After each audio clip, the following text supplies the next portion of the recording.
And tricks for Airbnb listings to make you stand out from the rest. Take it from me, 17 years of experience.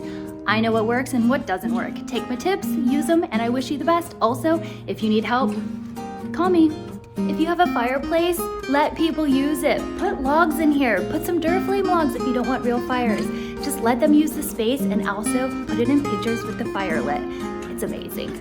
Just remember that most of the people traveling still have work to do every day. People are still working, so offer a dedicated workspace in your property. That way people have somewhere they know they can sit and get work done peacefully and comfortably.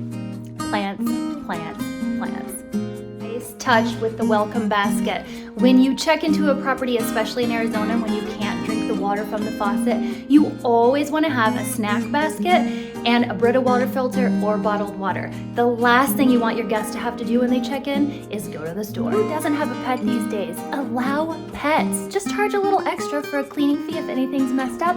Golden. Nice touch, pet friendly. Everyone in the photos will see this and love to stay here because we love pets. Make sure that your outdoor space is super cozy and inviting, especially when you have camelback views, sunset views, and a beautiful courtyard to look at. People want to be outside. That's what they come to Arizona for. Tips and tricks from Pamela Hobbs Real Estate.